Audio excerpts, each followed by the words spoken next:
This is Eemeli from Decapitated, and you're watching RichardMetalFan. Hey, what's up, guys? Episode 311 of Richard Metal Fan Interviews, calling from Zoom, and I'm here with Eemeli Bodde, new vocalist for Decapitated, formerly of Morse Sabida, as guest today. So, how are you doing today, man? Hey, Richard. I'm doing good, thanks. Good to be here talking to you right now. So, yeah, Yeah, how you doing, man? not too bad, not too bad. It's a good afternoon here, a good morning here in Georgia. Just had my breakfast and ready to interview you.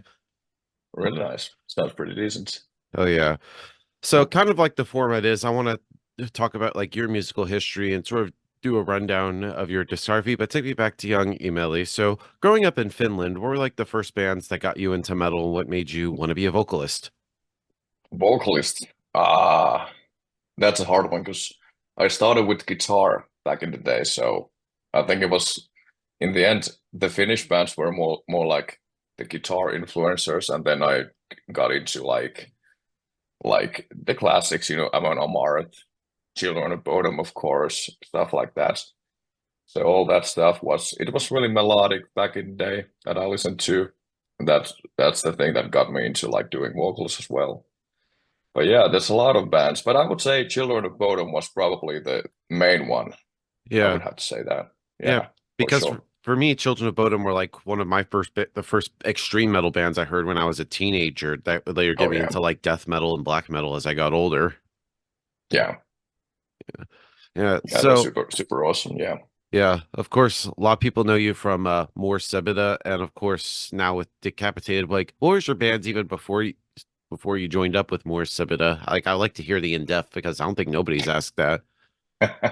Yeah, I think there was a lot of like smaller bands that I mean, we had this the first band I was doing vocals for was called Execute the Silent, which was a really like demo stage. We just did a couple like single kind of a single things releases, and it was like just training basically, checking out the band stuff, how it works. And yeah, we were like 15 back in the days or something like that. So super young. And Yeah, then there was this band called Funeral for the Masses that I played guitar for, and that's pretty much it. Then I joined More Subida, and I was in the band for 13 years, I think. 11 years, sorry. Yeah, 11 yeah, years. yeah. It says you're in And there for like 10 years. oh yeah, I think I started in the end of 2013. Well, that was my first show with them at least. So give or take 10, 11, something like that. Yeah. Yeah, and Yeah. one interesting fact, like I never even knew this, like you actually contribute vocals for the track Flooding Secretions for the movie Heavy Trip. So Oh yeah, how'd yeah. you do that? It was actually a funny story because Mika, the guitar player from Morsubida, he just texted me one day that, hey, come to my place, let's do some vocals. I was like, sure, it's probably a new track for the band or something like that. And then I went there and he had like, yeah, I got this song and here are the lyrics and let's do something with this. And I had no idea what it was before I went there. And then he just was like, yeah, this is going to be in the movie.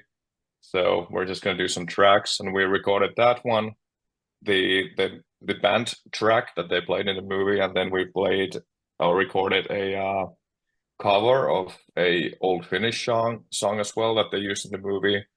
So it was really spontaneous for me. I had no idea what I was walking into basically, but it was fun in the end. So Yeah. yeah. Yeah, and the funny thing is I've never even seen that movie and I need to. And I heard that they're making a sequel called Heavier Trip. Yeah. It actually released like a couple of weeks ago, a month maybe, I Yeah. think. I need to check that Yeah. out.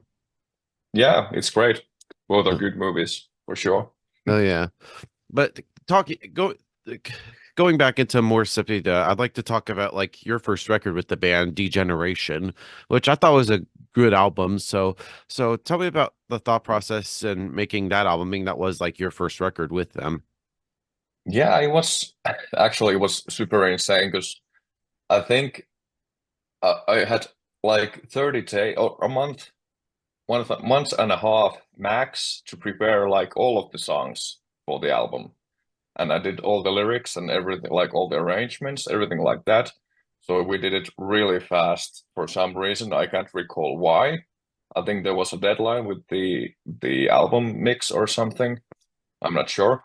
But yeah, it was a really tight schedule, and we recorded like all of the songs in probably 2 days. Like it was like, I think the album has almost like something like 10 songs or something like that, and we had like bonus tracks as well. It's like it was insanity basically. So not a pleasant experience, but it turned out okay. And I Yeah. wasn't that good of a singer back then as well, because I was just starting my vocal journey basically. So my technique was a bit different than it is now, not as sustainable for sure. So it was a long like two, or the recording days were horrible basically. Yeah, because everybody always says like the debut album is always kind of like a learning experience. Hmm. It sure is. I can like I agree 100%. Yeah. And of Yeah. course, Yeah. yeah, of course, like next year will mark the 10-year anniversary of G Generation. Being as this album is getting close to almost a decade old, how do you have like a different like viewpoint about it now as opposed to when you first released it? Yeah, I actually do because um well I've had these phases with the album. Like first when we recorded it and released, it felt like the best thing in the world. Then fast forward a couple of years, I couldn't even listen to it because I hated my vocals on the record. Like it was like total shit to me at that point. But now I've maybe learned to appreciate it again. I think the songs are great, and I actually kind of like the vocals now because they don't sound like I wanted them to sound, but they fit the songs anyways. Yeah. So yeah, but yeah, it's a great album though. Yeah, for sure. Yeah. Yeah. Yeah. And then when the album first came out, did you start like touring outside of Finland for the first time, or was it still just kind of locally?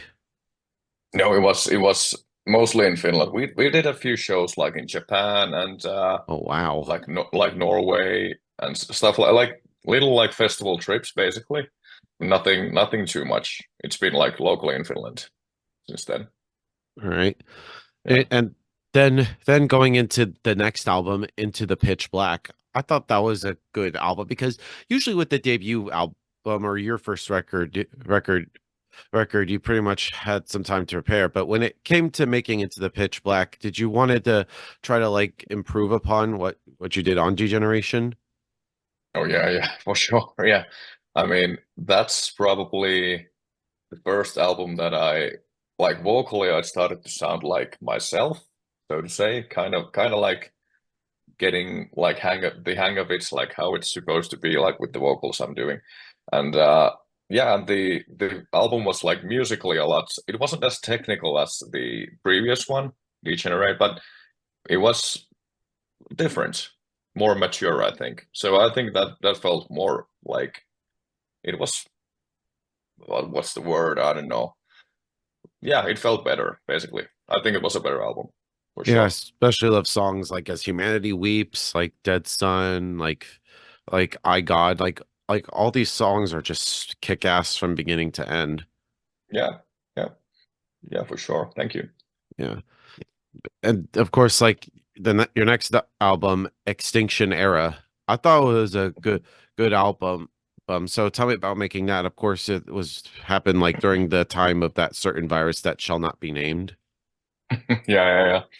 I mean, it was a the writing process was pretty much the same. So Mika did the songs, I did the vocals, and then we just mashed ideas together and went with that. But the studio sessions were quite tricky because we had problem finding recording spaces due to the situation at that time. And we had, I think the vocals were recorded in 4 different places. Wow. So it was kind of a, I don't know, it wasn't good. The process was really, I think that was like right after the debut album I did with them. It was probably the second like my least favorite session we had, or sessions basically. Yeah. And it took a lot of work, and everybody was recording in different cities. Like I went to Oulu, which is like hundreds of kilometers up north from where I live. And then I recorded some in Tampere, and then there was some other studios in between, and it didn't make any sense at all. Yeah, Yeah, because horrible experience. yeah, Yeah, because I know like the whole pandemic really kind of like fucked up the whole music industry and stuff. So yeah. for you personally, how did you manage to like cope with all that? I had a really hard time because yeah, it affected my life like super hard because uh, at the time I was already doing I did like band stuff and then I work in the music industry as well. So I had a really bad time with like for the I think there was that 1 year time span that was horrible. I didn't do it. I just tried to like scrap my life together basically for a year and it was horrible.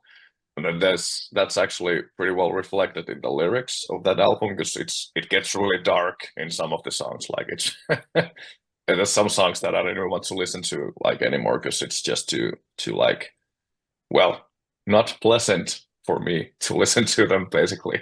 Yeah. And so But yeah, did like the pandemic sort of like influence the album at all? Or did you try to like keep it like separate from that? no, I think it not like directly like we didn't connect any songs to like hey this is the pandemic song that yeah but there was for sure like there are influences like subconscious things you think about then you put it into the lyrics and stuff like that for sure. Yeah. All right. And then of course your last record with the band, Origin of Fire, which came out last year. I thought that was a really good album. So what was the whole writing and recording process like for Origin of Fire? It was a bit different actually because well as I said I had quite like unpleasant studio experiences in the past, so on this album I recorded all the vocals by myself at our rehearsal place in Tampere. So it was just me for the whole thing and nothing else. There was I really enjoyed it, like doing it like in solitary basically, because I got to spend all the time I wanted. I had no like hey, we got the studio for 8 hours today, so we have to make two songs, nothing like that. I could go in, do a like line or two, and then if I felt like it, I just go back home and go back the next day. It was awesome, but of course there was a tight mixing deadline once again, and I was actually doing like the last maybe 3 or 4 songs that I recorded. I had a really high fever, and I basically just tried to push myself to make the songs. So, but still, it was probably the best recording process I ever had. Yeah. Yeah. And and of course, did you wanted to continue in the same vein as Extinction Era, or did you wanted to do something new or different that more subject haven't done before? Mm, I don't know if we ever thought about it like that. It was mostly like we just did things that felt good, and of course, like there was natural evolution in the songs as well. So there was no like clear intention that we want to do things differently or anything like that, but we just went with the flow. Yeah. And compared to your previous works, in what ways do you believe that Origin of Fire showcases the band's sort of like musical goal evolution or progression? I think the main thing that was we made the songs a bit, how would I say? The songs were simplified a little bit just to make it more approachable for the people to listen to, but we also did it in a way that it got heavier. Like it got simpler but heavier, so it was more like, like a sledgehammer to the face kind of thing for us.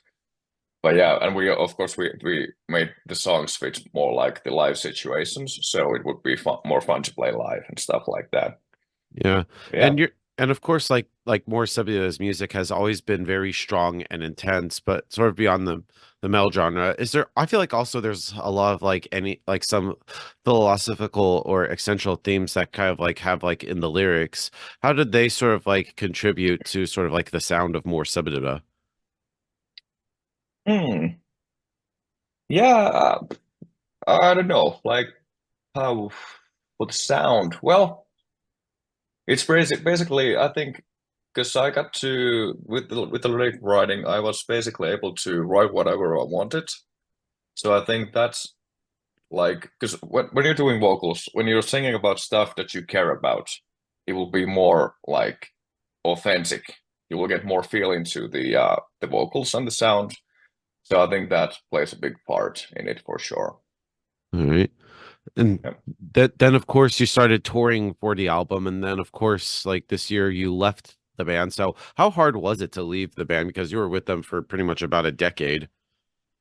Yeah, it was super like well I got well we did the last show I was playing with them like a couple of weeks ago, and it was really emotional for sure. But I also like joining Decap, like I've been listening to the band for a long time. I really love the music, and it felt natural to like progress in my like musical career basically. But also there was this like all the guys were a bit down and I was a bit down. Like it was a really emotional show as well, and it's hard to let go. But I think after like in the end, it's a good thing. I feel like it's a really good thing for me. For me, yeah, Right. for sure. Yeah. So how did you end up joining Decapitated, and how'd you get to know like Vogue and everybody in the band? Yeah. There's a funny story because um Mark was searching vocalists for the band, and I think he'd never heard of More Subida before. I think, if I recall correctly, and then he just stumbled upon the song we have, the Blood Eagle song we have on YouTube. I think it was in his Google searches or something. I'm not sure which one it was, but he just stumbled upon it and clicked on it, and then before I knew, they had sent me a message in Instagram, and then we just started talking. It was actually their manager who sent the message, and I was like, "Is this real? What's happening?" And I had to like double check the emails and the addresses and everything that it's not fake, basically. And then we just went from there, and we talked. I did a couple audition videos for them. Then I flew to Poland and we did rehearsals for a couple days. That was it basically. We got along really good. Uh, the chemistry was there right away, and I think we had like the same work ethic as well, so that helped. Yeah. Really like, yeah, it was really natural, a really nice, a smooth process for sure. Yeah. Yeah. And when you joined up with Decapitated, were you like listening to like the albums like Winds of Creation, Nihility, Negotiation, and Carlos Forever and stuff and be like, I need to do this? Or did you wanted to try to, were you allowed to like have bring like your own free reign into the frame and style into Decapitated? Yeah, there was nothing like that because of course, we had the the Nihility tour we just announced a few weeks back or something like that. I'm not even sure when it was. And then we had the Negation show in Manchester as well, booked. So of course I have to learn the songs, and we are going to do those things that they planned on before. And I'm really happy to do them because I get to. It's a really good chance for me to get to know the whole catalog basically. And I Yeah. just learn the songs, and then we can do whatever we want, like with the songs later on. So that's really great. Yeah. But yeah, but yeah. Yeah. And how was like your first show with the band? Were you kind of like nervous at all? Yeah, I was like, I can't remember when was the last time I was that nervous. And yeah, it was like horrible. I think I had because we did a sound check in the morning or midday or something like that, and then we went back to the hotel. I had a room to myself, and I tried to sleep because yeah, but I couldn't. So I just tried to like meditate for an hour or something like that, just to calm my nerves down a little bit. So yeah, I could do the show because it was horrible. But when we got on stage, it was gone like that. But the Yeah. pre-show wait was it was super intense. I was like basically, yeah, I was nervous as hell, basically. Yeah. Yeah, and of course you were on that show. You were joined by, of course, original vocalist Wojciech Watzowitz. So, what was that Yeah. like playing with him? Did you ever when you came to the show? Did you ever come to him for some advice, like how do I do this, or how do I and just any like tips or anything? Well, not really like that. I was like, it felt really good to like do a show with him. It was like iconic for sure. Because he's a great guy, and the show was insane, and the fans really loved to see Sauron on stage as well. It was really good, and then we just talked. We talked something about the songs, but he just told me that, hey, you just do it your way, and that was basically it. And yeah, it was a really good experience for me to. I couldn't have hoped for a better first show, basically. Yeah. Yeah. And of course, that show you did like the negotiation in full for the 20-year anniversary. Now, obviously, you weren't in the band when the album was recorded, but what I wanted to ask is, do you remember like the first time you heard the album? Mm, I can't recall the first time for sure because I think I started listening to Decapitated when they released the Carnival is Forever album. So I was a bit late to Great the party. album. Yeah, it's insane for sure. But yeah, that was like the first thing I had on my playlist from them. So I listened to Nihility a little bit, but Negation was completely like off my radar when I started rehearsing for it.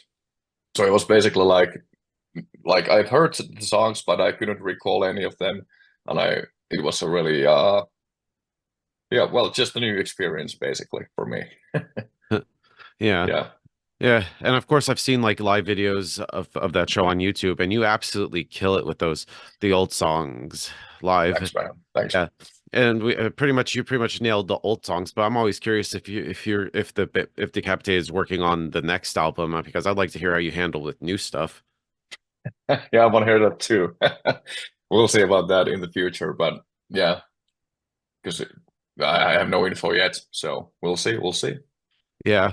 And so also kind of in the end to sort of wrap things up, what's next for Decapitated? I know you got the tour coming up right now with our boys in Incantation and Darkest Hour Yeah. and Ex Mortis, and you all know you got the 70,000 tons of metal cruise in January, which I will be seeing you there. Oh yeah, So I'm nice. always curious, like what's next for y'all in terms of tours and stuff, if you're allowed to say. Yeah, I mean we got the basically everything until the end of summer we have planned. So we got the US tour, 70,000 Sounds of Metal, then we're going back home for a while. Then we do a show in Finland actually in between. Then we go do our Europe tour as well. That's gonna be like, is it like 5 or 6 weeks that we're touring? And then we're just gonna do festival shows and then we'll see from there basically. Yeah. But that's the roadmap for the start of the year basically. Yeah, and of course the US tour, I believe, correct me if I'm wrong, is that will be like your first time coming to the States? Yeah, it will be. Yeah. Yeah. Yeah, like how excited are you to come to the States? Like super excited. I was like I'm kind of feeling like I'm in like waves with this thing because we had the SLA Dying tour planned, which got cancelled of obviously, and then I was super hyped to go on tour with the guys, and then it kind of cooled down. But now I'm slowly like getting on top of the I don't know the excitement mountain basically. I'm really looking forward to the because it's gonna be the first tour with the band, like a proper bus tour, and I've never been to States before. The lineup is killer, and we got like 20 something shows. It's gonna be insane. I'm looking forward to it like a lot. Yeah, like what state are you actually looking forward to on that tour? Uh, well, every state basically, because I have no expectations about because I've never been to the States, let alone played any shows there. So I have no idea what to wait.